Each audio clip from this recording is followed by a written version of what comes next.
जो अगला चैप्टर है इसका सी प्री प्रोसेसर। इसमें ध्यान रखिएगा कि हम प्रोसेसिंग की बात करेंगे, प्रोसेसर और साथ में प्री, ऐसा क्या चीज होती है जो प्रोसेसिंग से पहले होगी। जो सी प्री प्रोसेसर है, इसका जैसे नाम है वैसे इसका काम है, यानी कि ये ऐसा प्रोग्राम है जो कंपाइलर में जाने से पहले अपने सोर्स प्रोग्राम को प्रोसेस करेगा। तो जो कमांड्स होंगे इसे हम डायरेक्टिव्स कहते हैं, प्री प्रोसेसर डायरेक्टिव्स कहते हैं इसको। तो जो प्री प्रोसेसर के कमांड है वो हम सी लैंग्वेज में एक तरीका है किस तरीके से कंपाइलर में जाने से पहले चीजों को डील किया जाए। अगर हमको प्री प्रोसेसर नहीं पता तो बिल्कुल भी, जिनको नहीं पता है वो बिल्कुल घबराए ना, क्योंकि वो आराम से सी प्रोग्राम लिख सकते हैं। ये इसकी एडेड एडवांटेज है। लेकिन क्या है कि ये जो कन्वीनियंस देता है, जो कंफर्टेबिलिटी आपको देता है, वो आप इसको जैसे आप जब हम ये कंप्लीट करेंगे तब आप रियलाइज करेंगे कि कितनी चीजें ये आसान कर देता है। तो इसके फायदे, इसके नुकसान, प्री प्रोसेसर डायरेक्टिव्स के बारे में हम जानेंगे। सी प्री प्रोसेसर के फीचर्स क्या हैं। एक सी प्रोग्राम में अलग अलग पार्ट होते हैं। पहले आप इसको समझिएगा, मैं आपको फिगर से बताता हूं। इसको देखिए,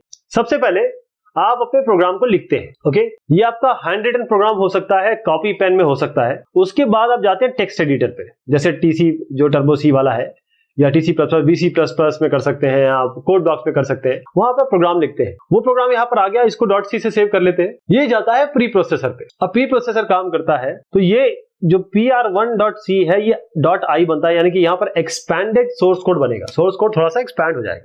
यहां पर प्री प्रोसेसिंग का काम हो रहा है, ये प्री प्रोसेसर यहां पर काम कर रहा है, इसी के बारे में हम बात कर रहे हैं। इसके बाद कंपाइलर इस पे काम करेगा। जो प्री प्रोसेसर काम कर चुका है उसमें कंपाइलर काम करेगा और ये आपको ऑब्जेक्ट कोड बना के देगा, जिसे हम ओबीजे फाइल कहते हैं। फिर लिंकर का काम आता है, वो इसकी EXE बना के देगा जो कि रनेबल है। तो अलग अलग स्टेट होते हैं इसमें। जैसे आप चीजों को लिखते हैं, लिखने के बाद मतलब कंपाइल करते हैं, लेकिन कंपाइल होने से पहले वो एक एक्सपैंडेड सोर्स बनता है, जो अगर उसमें प्री प्रोसेसर लगे हुए हैं तो वो उसको डील करेगा, उसका क्या डिफिनेशन है, उसका क्या रिगार्ड है, उसको इसमें इनहेरिट करेगा। तो इसको देखिए, ये जो प्रोसेसर है, जहां पर आप जो प्रोसेसर क्या काम कर रहा है, और यहाँ पर प्रोसेसिंग जो आइटम है या फिर एप्लीकेशन वो एडिटर है जहां पर आप प्रोग्राम लिख रहे हैं।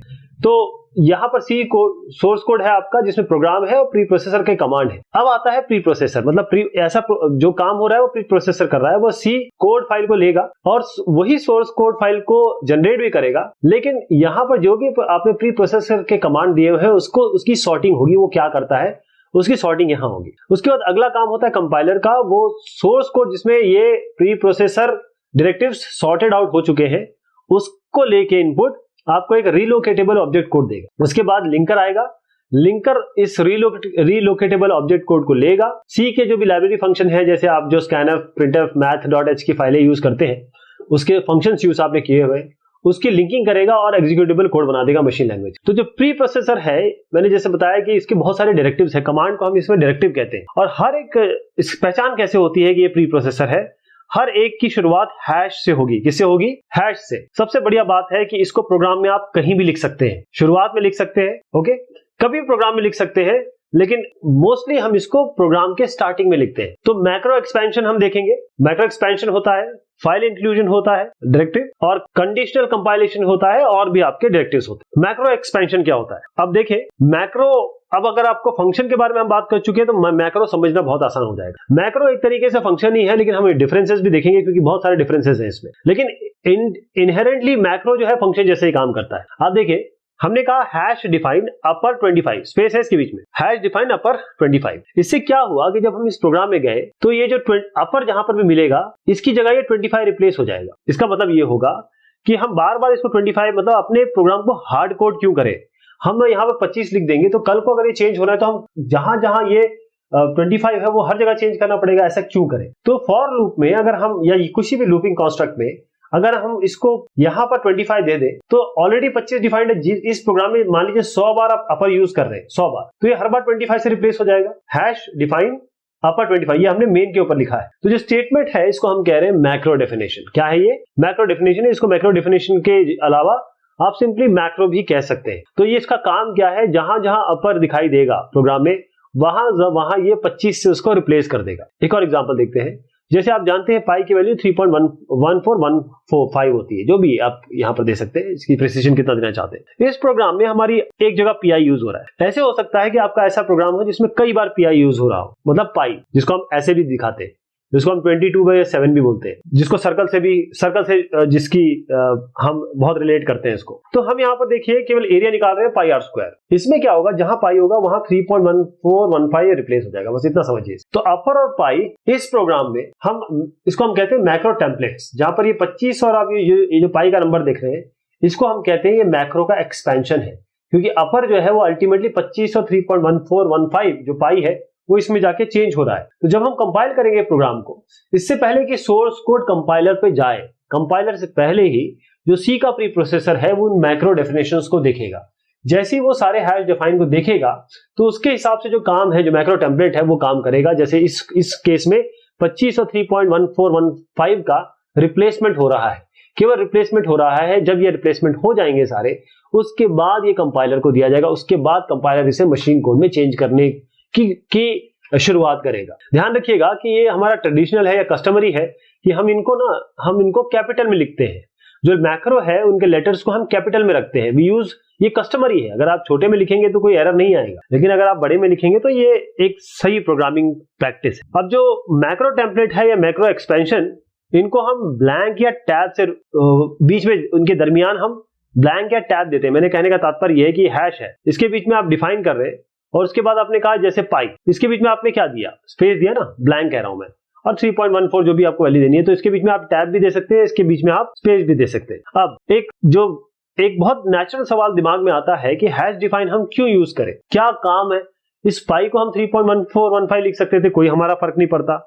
हम चीजों को वो ही लिख सकते थे जैसी वो अंदर है, हम बाहर क्यों लिखे। ओके, तो आप देखिए एक यहां पर एक फ्रेज है, ये वाला, ये स्क्रीन को क्लियर करता है। तो आप ये सोचिए कि इसको लिखना आप आसान मानेंगे या इसकी जगह हम क्लियर स्क्रीन मानेंगे। ऐसी कोई चीज जिसको लिखने में ही आपकी हालत खराब, ये एक कैप्चा की तरह दिख रही है। हालत खराब तो नहीं कहूंगा मैं, लेकिन क्या होता है कि कई बार ये टाइपोग्राफिकल मिस्टेक हो जाएगी आपसे। तो इस चीज के लिए हम क्या करेंगे, इसको उठाइए, यहां पर रखिए डबल कोट्स में, और इसके आगे लिख दीजिए हैश डिफाइन क्लियर स्क्रीन। बल्कि मैं कह रहा हूं क्लियर स्क्रीन भी मत लिखिए, CLR कर दीजिए, बस इतना छोटा सा लिख दीजिए। अगली बार जहां जहां CLR लिखेंगे आप, अपने आप ये जो चीज है, जो भी ये आपका स्ट्रिंग दिख रही है, वो रिप्लेस हो जाएगी। आप समझे कि किस तरीके से हमारी ये ऐसी गंभीर चीजों को इजीली हम आसानी से उन शब्दों में लिख सकते हैं जिसको हम जानते हैं, जिसको पहचानते हैं, जिसको हम आसानी से यूज कर सकते हैं। ओके, ये चीज है। अब एक और चीज है, अब आपने हैश डिफाइन पाई लिखा, आपने प्रोग्राम के अंदर कई जगह 3.14 लिखा, कई जगह 3.145 लिखा। अब किसी ने कहा, एक समय ऐसी रिसर्च हो गई कि नहीं साहब, पाई की वैल्यू तो आपको ये लेनी है। आपका प्रोग्राम है मान लीजिए 1000 लाइन का, 1000 लाइन में आप कहां इसको चेंज करते रहेंगे, और यहां पर इस जगह पे आपको केवल एक जगह चेंज करना पड़ेगा। पूरे प्रोग्राम में पाई जहां जहां होगा वही चेंज हो जाएगा। आप समझ गए कि कितनी पावरफुल चीज हो गई। पूरे प्रोग्राम में ऑटोमेटिकली पाई की जगह ये रिप्लेस हो जाएगा, केवल एक जगह आपको चेंज करना पड़ेगा। तो ये जो काम आसान करने की बात है वो हैश डिफाइन देता है। कन्वीनियंस कितनी ज्यादा हो गई इसमें देखिए। अब जैसे मैंने कहा कि हम पाई है PI और कैपिटल PI है, ये दोनों ही चीजें सेम है, इसमें कोई अंतर नहीं है। लेकिन इसका जो आइडिया है, इसको क्यों नहीं यूज करना है, वो भी एक अपने आप में एक सवाल है। पहली चीज तो ये इनएफिशिएंट है, क्योंकि बात ये समझ लीजिएगा कि हम जब पाई और ये कैपिटल PI लिखते हैं, तो अगर एक जगह हम लिखेंगे तो वहां पहले ही आपके पास एक एक्सपैंडेड कोड आ जाएगा जब कंपाइलर के पास जाएगा, राइट। उसके बाद जब वो वहां पर आया और बाई चांस आपके प्रोग्राम के अंदर आपने कहीं चेंज कर दिया, कोई ऐसी चीज जैसे 3.14 लिख रखा है, किसी जगह 3.41 हो गया, तो रिजल्ट अलग आने लगेंगे। हैश डिफाइन आपको एक जगह पे सारी चीज करने की सुविधा देता है। अब एक एग्जांपल देखिए, एक हैश डिफाइन डायरेक्टिव है, बहुत ध्यान से देखिएगा। हमने कहा कि एंड जो है ना, इसके लिए मुझे शिफ्ट दबाना पड़ता है। शिफ्ट, मैं अगर इसको कीबोर्ड अपना अगर देखें अभी आप, तो 7 के ऊपर है ये। मैं 7 के ऊपर जाऊंगा, बार बार इसको दबाऊंगा। मैं इसको बार बार क्यों करूं, मैं 2 पाइप क्यों लिखूं, मैं इसकी जगह सिंपल एंड लिख देता हूं, मैं इसकी जगह सिंपल और लिख देता हूं। एंड और तो कुछ नहीं होता है, सी में तो एंड यही होता है, एंड तो कुछ नहीं होता है। लेकिन मैं क्या करता हूं कि एंड यहां पर हैश डिफाइन कर देता हूं, एंड इक्वल इसको असाइन कर देता हूं डबल एंड, और ये अगली बार हम जहां जहां ये एंड यूज करेंगे उसकी जगह ये रिप्लेस हो जाएगा, जहां जहां और यूज करेंगे उसकी जगह ये रिप्लेस हो जाएगा। देखिएगा आप, f<5 एंड x<20 और y<= 45। अब ये प्रोग्राम समझना कितना आसान हो गया। अगर मैं इसी जगह ये चीज डाल दूं, इसकी जगह ये, इसकी जगह ये, कितना डिफिकल्ट हो जाएगा। थोड़ा डिफिकल्ट होगा क्योंकि छोटी लाइन है ये, लेकिन अगर ऐसी बहुत कॉम्बिनेशन होता तो कितना मुश्किल हो जाता। इसीलिए ये आपकी चीजों को बहुत सॉल्व करता है, इजी बनाता है। एक और देखिएगा आप, अब एक कंडीशन में रिप्लेस कर सकते हैं। आपने कहा कि मैं ये प्रोग्राम को बिल्कुल क्लीन रखना चाहता हूं, और मैं ऐसी कंडीशन है जो बार बार यूज करना चाहता हूं, मेरे प्रोग्राम में बहुत बार यूज हुई है ऐसी, तो हम क्या करेंगे उसके लिए हमने क्या किया, एंड को एंड कर दिया और जहां जहां ये वाली कंडीशन आनी है ऐसी कंडीशन हम लिखेंगे, उसकी जगह अरेंज आ जाएगा। तो अरेंज क्या है, अगर एज 25 से बड़ा है और 50 से छोटा है, इस कंडीशन को यहां लिखने की जगह हम इसकी जगह केवल अरेंज लिख देंगे, बस इफ अरेंज विद इन और रेंज आउट ऑफ रेंज। ये चीज को भी हम यहां पर रिप्लेस कर सकते हैं। एक और चीज देखिए, पूरा का पूरा सी स्टेटमेंट भी ये चेंज कर सकता है। देखिए हमने कहा कि अगर if signature is equal to Y, हम यहां पर लिखना चाहेंगे printf the Yankee Doodle virus, है जो भी आप लिखना चाहें। हमने कहा ये जो चीज है ना, इसको हम प्रिंटफ को ये बार बार हमको आना है प्रोग्राम में, कई बार 100 जगह पे आना है। तो उसका तरीका क्या है, हैश डिफाइन करिए फाउंड। अब अगली बार जहां जहां फाउंड मिलेगा वो इससे रिप्लेस हो जाएगा आपके प्रोग्राम। यही प्री प्रोसेसर का काम है। तो वो क्या करेगा कि जहां जहां आप फाउंड देख पा रहे हैं उसको ये से रिप्लेस कर देगा। तो पूरा इसको भी आप रिप्लेस कर सकते हैं।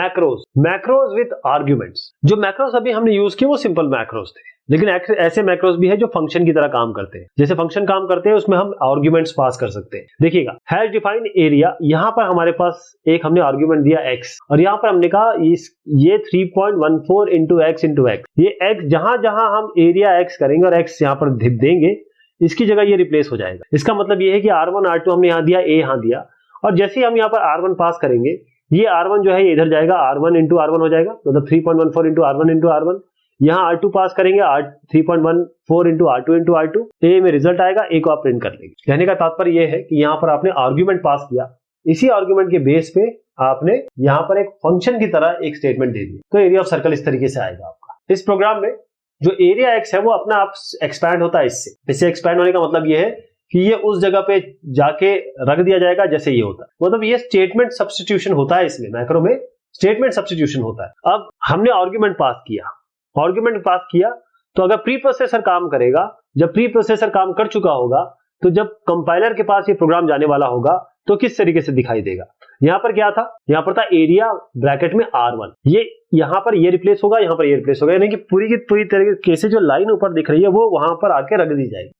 एक और एग्जांपल देखिए, हमने कहा इस डिजिट में हम y पास करेंगे तो ये चेक करेगा कि 48 से ऊपर है और साथ में 57 से नीचे है। अगर इन दोनों के बीच में है तो हम कहेंगे इस डिजिट है। तो हमने क्या किया, एंटर कराया डिजिट को, इस डिजिट में पास कर दिया, यानी जैसे ये पास करेंगे ये वाली जो चीज है वो यहां पर आके रख दी जाएगी, बस इस जगह रख दी जाएगी। उसके हिसाब से चेक होगा कि डिजिट है या नहीं। कुछ चीजें इसमें जानना जरूरी है। मैक्रोस जब आर्ग्यूमेंट से हम लेते हैं, ध्यान रखिएगा ब्लैंक जो खाली जगह होती है वो मैक्रो टेम्पलेट और उसके आर्ग्यूमेंट के बीच में मत दीजिए, वो नहीं देना है आपको। इसका मतलब ये है there should be no blank, इसके एरिया और इस एक्स के बीच में ये जो जगह है ना, इस जगह पे ब्लैंक नहीं होना चाहिए। अगर हम इसको इस तरीके से कर दें, अगर इस तरीके इसकी जगह हम यहाँ पर ब्लैंक दे दें, यहाँ पर स्पेस दे दें, तो ये एक्स जो होगा ना, ये किसका पार्ट बन जाएगा, वो इसका पार्ट बन जाएगा, वो इसके साथ जुड़ जाएगा, मतलब एरिया रिप्लेस होगा इस पूरे से। ये बहुत ध्यान देने की जरूरत है आपको, ये पूरा इससे रिप्लेस हो जाएगा। जो पूरा का पूरा मैक्रो एक्सपेंशन है उसको आप इनक्लोज करेंगे पैरेंथेसिस के बीच में।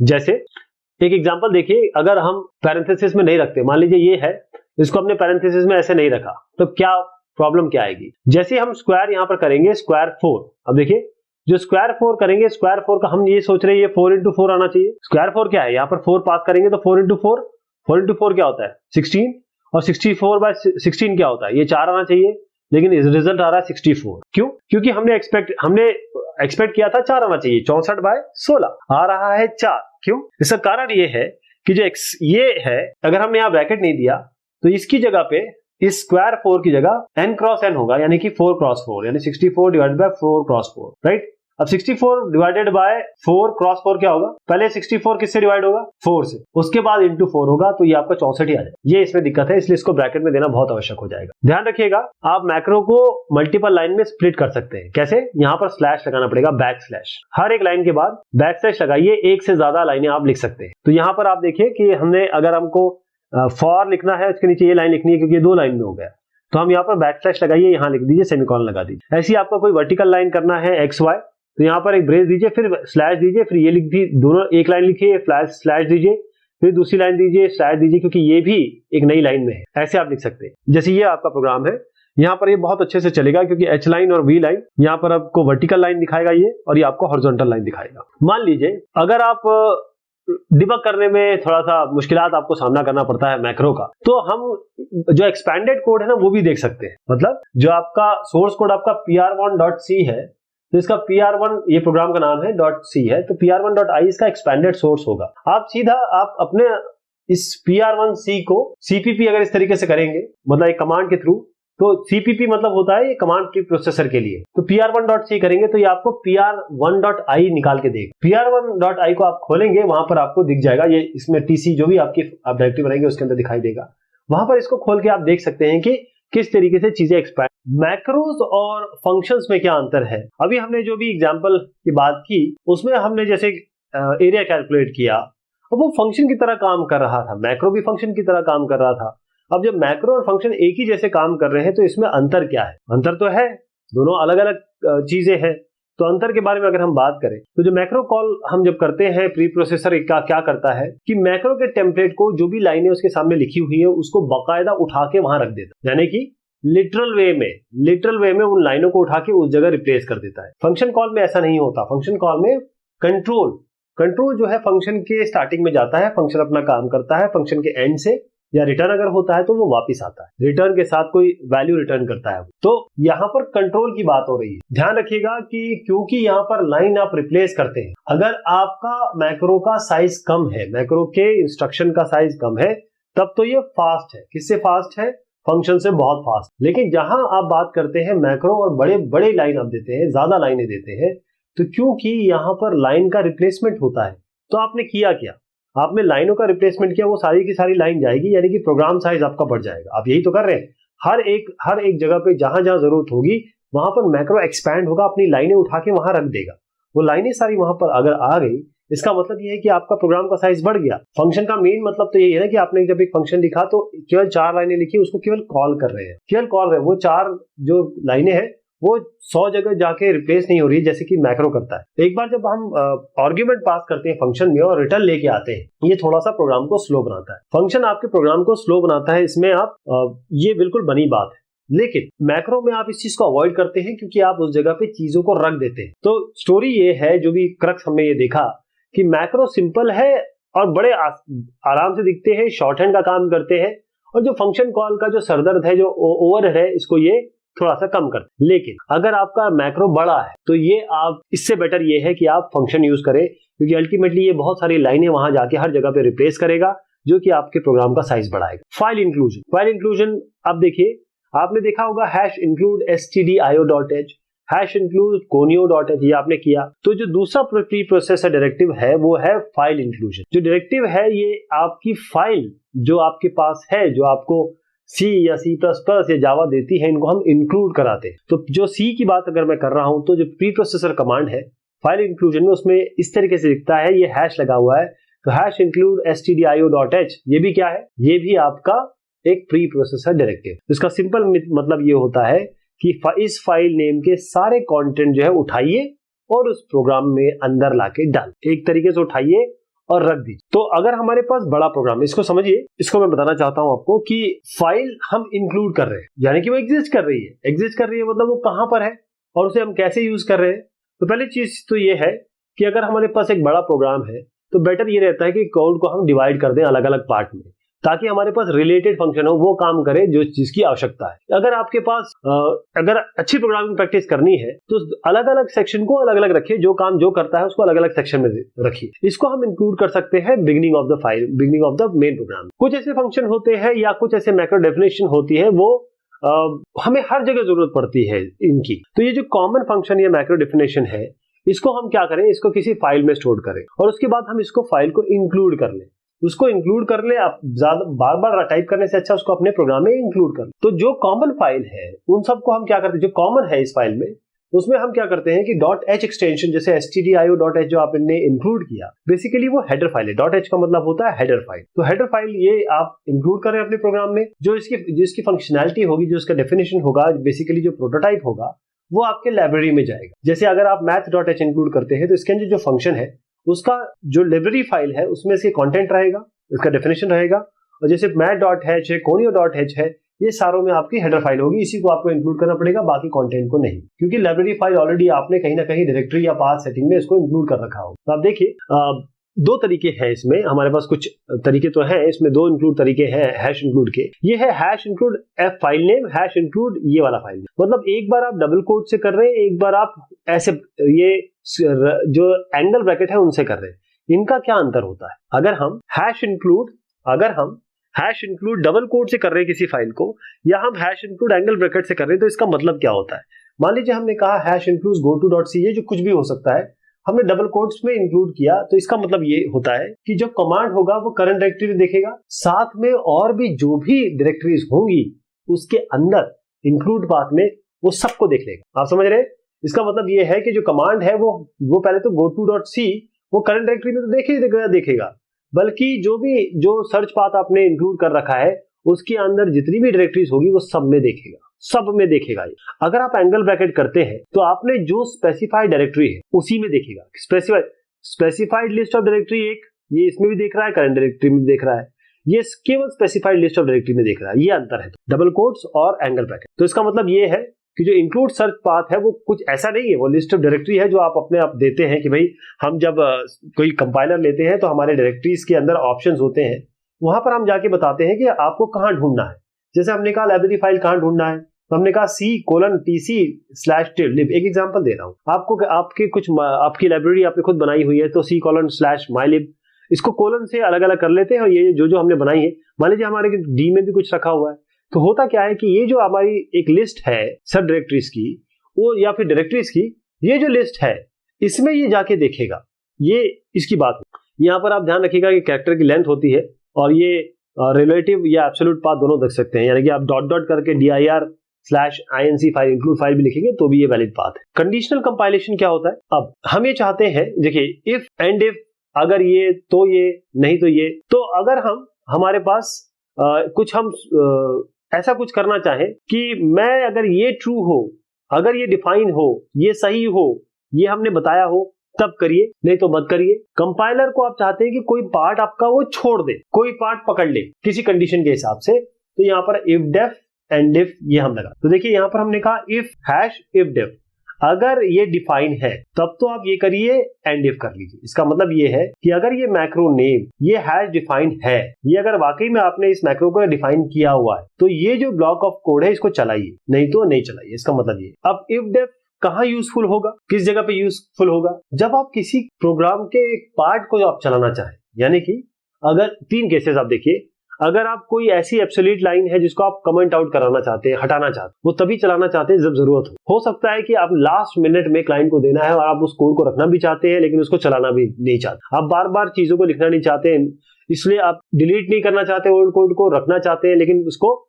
चलाना भी नहीं चाहते। तो इसके लिए हम क्या रखेंगे, उस डिलीटेड कोड को या रीटाइप नहीं करना चाहते तो उसको क्या करेंगे, इसमें रख देंगे आपके कमेंट। ये सोल्यूशन हो सकता है कि हमने ये कमेंट ऑलरेडी जिस तरीके से कमेंट आउट करने के लिए लिखा हो, यानी कि हमारे पास नेस्टेड कमेंट्स आ गए। अगर हमने ऑलरेडी लिखा हुआ तो हमारे पास कमेंट लिखे हैं, उसके अंदर और कमेंट लिखे, तो ये वाला सोल्यूशन काम नहीं करेगा, हम कमेंट को नेस्ट नहीं कर सकते। तो उसके लिए सोल्यूशन हमारे पास है कंडीशनल कंपाइलेशन। जैसे आप ये देखिए, हम मेन में गए, अगर ये डिफाइन है, इफ डिफाइन ओके, ये अगर मैक्रो डिफाइंड है तो आप ये स्टेटमेंट 1 2 3 4 को चलाइए, एंड इफ कर दीजिए और बाहर इसको चलाइए। मतलब ये तभी चलेंगे ये 1 2 3 4 जब ये ओके आपका होगा, ये आपने ये प्री प्रोसेसर या फिर मैक्रो डिफाइन कर रखा होगा, अदरवाइज 5 6 7 चलेंगे। तो 1 2 3 4 तभी होंगे जब आपने इसको डिफाइन कर रखा। हमने क्या किया कि purposefully omitted the definition of macro okay का हमने पर्पसफुली मैक्रो हटा रखा है। मान लीजिए हो सकता है किसी आगे के समय आप इसको करना चाहे, हम इस स्टेटमेंट को रखना चाहे, तो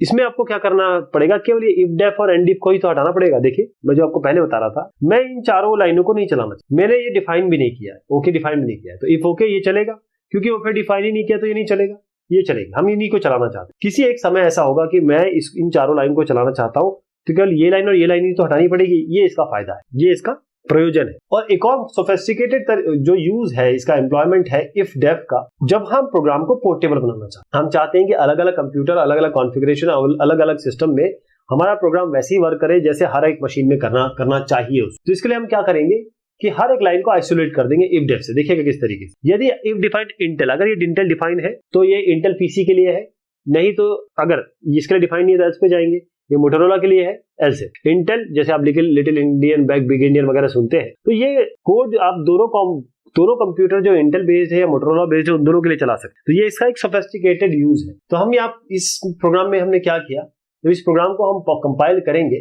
तो अगर ये इंटेल पीसी के लिए है या फिर आपका दूसरे के लिए है, दोनों के लिए कॉमन कोड देगा, क्योंकि इंटेल अगर हमने नहीं डिफाइन किया या डिफाइन किया है तो इससे क्या होगा कि जो ifdef else endif है ये बेसिकली इफ एल्स की तरह ही है। तो हम यहाँ पर फिर से अगर आप आए तो अगर आपने इंटेल डिफाइन किया ही नहीं तो इस पे जाएगा ही नहीं ना, ये तो पीसी के लिए चलेगा, लेकिन इंटेल के लिए डिफाइन है तो यही कोड चलेगा। तो आपने ये जो प्रॉपर कोड है वो लिखे हुए हैं, इसके लिए ये कोड, इसके लिए ये कोड, तो जब जो सिस्टम होगा उसके लिए चले, यानी पोर्टेबल कोड बना रहे हैं। अगर आप इसी कोड को आपका मोटोरोला पीसी में चलाना चाहते हैं तो आप क्या करेंगे, इस चीज को हैश डिफाइन इंटेल कर, इतना आपको करना पड़ेगा। ये जो चीज है इफ डेफ या इफ एंड डेफ, तो होता यह है कि इफ डेफ की जगह एक और इफ एंड डेफ डायरेक्टिव होता है, इफ नॉट डिफाइंड। एक तो ये तो इफ डिफाइंड है, एक इफ नॉट डिफाइंड भी होता है, वो बिल्कुल इफ डेफ के उल्टा वर्क करता है, उसके अपोजिट वर्क करता है। तो एक इफ एंड डेफ जो हमने एग्जांपल देखा उसको इफ एंड डेफ करते हैं। इफ नॉट डिफाइंड इंटेल तो ये चलेगा Intel, else Motorola PC, and if बिल्कुल वही काम किया है।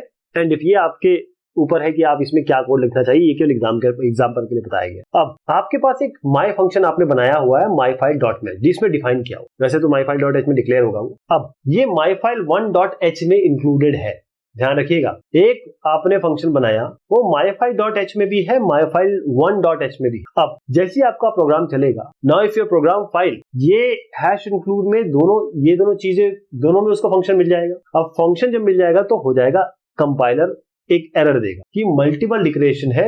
माय फंक्शन आपके myfile1 में भी है, माय फंक्शन myfile1 और myfile में भी है, दोनों में है, इसमें भी है, इसमें भी है। तो अब मैं क्या करूं, मुझे बताइए। इस फाइल में क्योंकि आप myfile.h जो है उसको आप इंक्लूड कर रहे हैं दो बार, इसको अगर दूर करना है तो आप क्या करेंगे, यहाँ पर myfile.h की बारे में बात कर रहा हूं मैं, इसी myfile.h के अंदर जाके लिखेंगे इफ नॉट डिफाइंड। अगर ये ये देखिए अंडरस्कोर यूज किया हमने, myfile.h अगर ये नॉट डिफाइंड है तो आप इसको डिफाइन करेंगे, माय फंक्शन यहाँ लिखेंगे और एंड इफ कर देंगे। जैसे ये इंक्लूड होगा प्री प्रोसेसर, इस कोड का मतलब ये होगा कि जैसे आप इंक्लूड करेंगे प्री प्रोसेसर को तो ये चेक करेगा कि ये मैक्रो ये वाला ये डिफाइन किया गया है कि नहीं किया। अगर ये डिफाइन नहीं हुआ है, if it is not been, अगर ये डिफाइन नहीं किया गया है तो इसको हम डिफाइन करेंगे और बाकी जो कोड है उसको हम इंक्लूड कर लेंगे। अगर अगली बार हम इसी को अटेम्प्ट करेंगे इंक्लूड करने के लिए सेम फाइल, तो जो इंक्लूजन है वो प्रिवेंट हो जाएगा, क्योंकि ये ऑलरेडी डिफाइन हो गया है। ऑलरेडी डिफाइन हो गया तो अगली बार ये नहीं होगा। ये इसके ऊपर कुछ स्पेशल नहीं है, ऐसे लिखा हुआ है इसमें, मतलब ऐसा कुछ नहीं, आप सीधा कोई और भी मैक्रो इसमें लिख सकते हैं। इफ और एलिफ डायरेक्टिव, इफ और एलिफ, जो इफ डायरेक्टिव है ये टेस्टिंग के लिए होता है ना। अगर कोई कंडीशन कोई इवैल्यूएट हो रही है, जैसे मान लीजिए नॉन जीरो में या जीरो में, अगर मान लीजिए जो रिजल्ट आता है एक्सप्रेशन का वो नॉन जीरो, तो उसके बाद अगर नॉन जीरो आता है तो बाकी की लाइन जब जो एल्स तक है, एल्सिफ तक, एलिफ तक है, एंड इफ तक है, वो कंपाइल्ड हो जाएगी, अदरवाइज उसको स्किप कर दिया जाएगा, है ना। तो एक एग्जांपल इसका देता हूं मैं इफ डायरेक्टिव का। यदि इफ अगर ये test less than equal to 5 है तो ये चलेगा, नहीं तो ये चलेगा, और इस एंड इफ को बंद कर दीजिए। तो इफ एल्स की तरह ही काम कर रहा है। तो यदि ये expression test less than equal to 5 ये इवैल्यूएट होता है ट्रू, तो 1 2 3 जो स्टेटमेंट आपने देखी वो कंपाइल होगी, अदरवाइज 4 5 6 कंपाइल होगी। तो ये जो एक्सप्रेशन आपने देखा test less than equal to 5, इस एक्सप्रेशन की जगह ये वाला level W is equal to high, level W is equal to low, या फिर अडेप्टर इक्वल टू सीजे, ये सब भी आप यूज कर सकते हैं जो आपके प्रोग्राम के हिसाब से। अगर आप चाहते हैं कि नेस्टेड कंडीशनल कंपाइलेशन डायरेक्टिव हो तो उसका भी एक एग्जांपल देखिए, ये जो मैंने आपको बताया। इफ अडेप्टर वीजी है तो कोड इसका वीजे के हिसाब से लिखिए, अदरवाइज अडेप्टर एसवीजी है तो उसके हिसाब से लिखिए।